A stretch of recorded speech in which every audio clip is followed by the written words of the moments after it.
Samudra Hindia di awal milenium kedua, bayangkan, ini adalah arena pertarungan dua raksasa maritim. Di satu sisi, ada dinasti Chola dari India Selatan, kekaisaran yang agresif dan haus kekuasaan. Di sisi lain, ada Kemaharajaan Sriwijaya dari Nusantara, sang penguasa jalur sutra laut yang menghubungkan timur dan barat. Awalnya, mereka adalah sahabat karib. Hubungan mereka manis sekali, penuh dengan aliansi diplomatik dan bahkan perlindungan agama. Tapi seperti banyak kisah persahabatan, pergeseran kepentingan ekonomi dan geopolitik mengubah segalanya. Persahabatan itu retak, berubah menjadi persaingan sengit, dan puncaknya adalah salah satu perang laut terbesar dalam sejarah kuno Asia. Hari ini, kita akan bedah tuntas evolusi hubungan Chola dan Sriwijaya, dari masa-masa mesra hingga perang dahsyat yang mengubah peta kekuasaan di Asia Tenggara untuk selamanya. Kita mulai dari masa-masa indah, akhir abad ke-10. Hubungan Chola dan Sriwijaya sedang di puncak-puncaknya. Di India, ada Raja-Raja Chola pertama yang berkuasa, seorang raja hebat. Di Sriwijaya, ada Sri Maravijayotungavarman dari dinasti Sailendra. Mereka berdua ini akrab banget. Kenapa? Tentu saja karena urusan dagang. Mereka sama-sama butuh Teluk Benggala aman dari bajak laut. Tapi bukan cuma itu, mereka saling menghormati status masing-masing. Sriwijaya diakui dunia sebagai pusat pembelajaran agama Buddha, punya gengsi budaya yang tinggi. Sementara itu, Chola di bawah raja-raja sedang membangun kekuatan yang stabil di India Selatan. Bukti paling nyata dari kemesraan mereka adalah pembangunan Vihara Chudamani di Nagapattinam pada tahun ke-1006. Nagapattinam ini adalah kota pelabuhan super penting di India, tempat bertemunya pedagang dari seluruh dunia. Raja Sriwijaya minta izin ke Raja Chola untuk bangun biara Buddha di sana, tujuannya buat melayani para peziarah dan pedagang dari Nusantara. Respon Raja Chola luar biasa. Dia bukan cuma kasih izin, tapi juga mengeluarkan dekrit khusus yang dikenal sebagai Lempeng Leiden. Isinya, seluruh pendapatan dari sebuah desa bernama Animangalam disumbangkan untuk membiayai operasional vihara itu. Ini menunjukkan betapa tolerannya Chola. Meskipun rajanya beragama Hindu, mereka sadar betul pentingnya mendukung institusi Buddha milik sekutu mereka untuk kepentingan politik dan ekonomi. Ini adalah contoh sempurna bagaimana diplomasi agama bisa memperkuat ikatan ekonomi dan keamanan di laut. Tapi di balik senyum persahabatan itu, ada api persaingan ekonomi yang mulai menyala. Pemicunya, dinasti Song di Tiongkok. Mereka punya kebijakan perdagangan yang revolusioner. Pedagang asing yang membawa upeti ke kaisar akan dapat hak istimewa, seperti potongan pajak besar dan akses langsung ke pasar Tiongkok yang super kaya. Sriwijaya, yang posisinya strategis banget di tengah jalur India-Tiongkok, langsung memanfaatkan ini. Mereka menerapkan monopoli. Setiap kapal yang mau lewat harus mampir ke pelabuhan Sriwijaya dan bayar pajak yang tinggi. Kalau ada yang bandel coba lewat tanpa izin, armada Sriwijaya nggak segan-segan menjarah atau menghancurkan kapal itu. Nah, kebijakan ini mulai bikin gerah para pedagang dari India, terutama serikat-serikat dagang Tamil yang berada di bawah perlindungan Chola. Bayangkan, mereka harus bayar pajak 2 kali,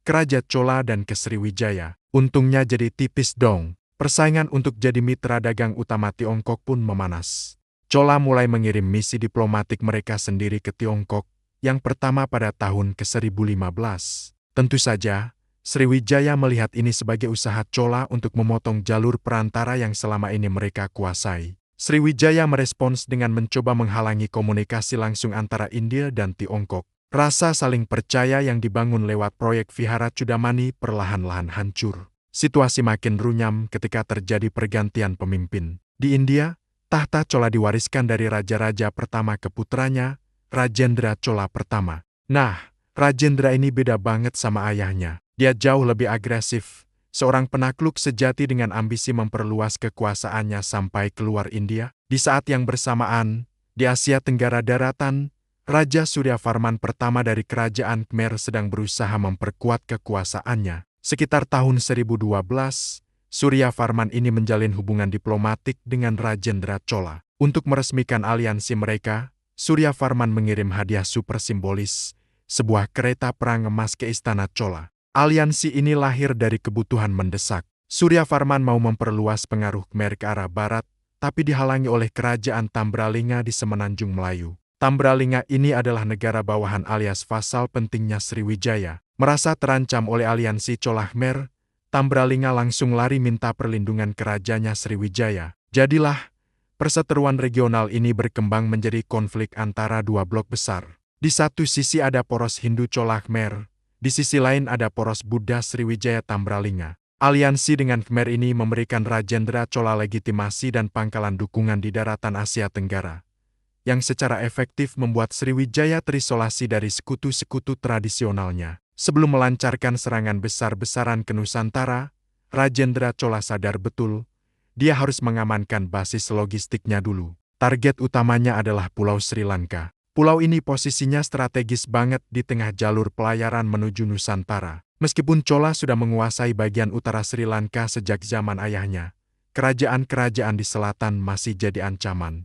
Maka, pada tahun 1017, Rajendra Chola melancarkan invasi besar-besaran ke Sri Lanka. Serangannya brutal dan sangat efektif. Raja Sri Lanka, Mahinda kelima, berhasil ditawan bersama permaisuri dan seluruh harta kerajaannya. Penaklukan ini memberikan Chola kontrol mutlak atas seluruh pulau. Apa dampaknya bagi Sriwijaya? Sangat besar. Pertama, Chola sekarang punya pangkalan angkatan laut yang aman di Sri Lanka untuk perbaikan kapal dan pengisian perbekalan.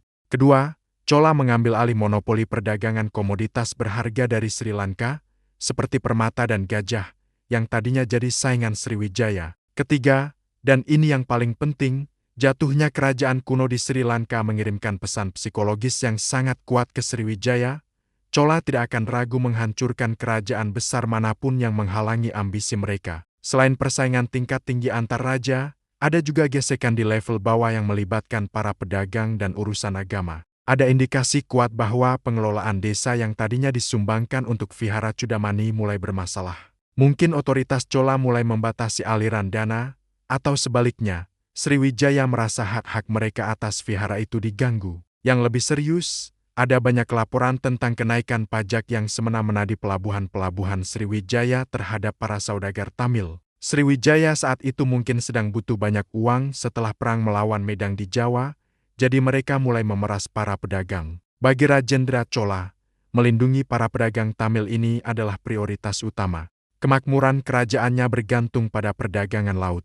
Jadi, serangan militer dianggap sebagai hukuman yang sah atas pelanggaran yang dilakukan oleh Sriwijaya. Nah, disinilah catatan sejarah menjadi sedikit tumpang tindih.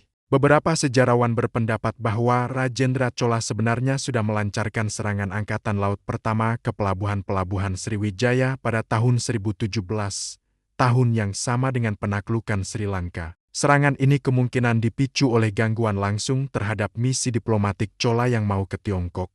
Tapi, kalau serangan ini memang terjadi, sepertinya gagal atau setidaknya tidak membuahkan kemenangan telak. Kenapa? Mungkin karena beberapa faktor. Pertama, armada Sriwijaya saat itu masih sangat kuat dan menguasai penuh Selat Malaka. Kedua, Chola mungkin belum sepenuhnya bisa memanfaatkan sumber daya dari Sri Lanka yang baru saja mereka taklukkan. Ketiga, fokus Rajendra Chola masih terpecah dengan urusan di dalam negerinya sendiri. Kegagalan di tahun 1017 ini justru mendorong Rajendra Chola untuk merancang strategi yang jauh lebih besar dan radikal. Dia membangun armada yang lebih besar lagi, mencari rute serangan yang tidak biasa, yang pada akhirnya akan dia eksekusi dalam serangan dahsyat pada tahun 1025, sebuah serangan yang akan mengguncang seluruh dunia maritim Asia. Kisah selanjutnya, yaitu invasi besar-besaran tahun 1025, adalah babak yang benar-benar mengubah segalanya. Tapi itu adalah cerita untuk episode berikutnya. Apa yang kita lihat sejauh ini adalah bagaimana sebuah hubungan yang dimulai dengan persahabatan dan kerjasama bisa runtuh karena pergeseran kekuatan,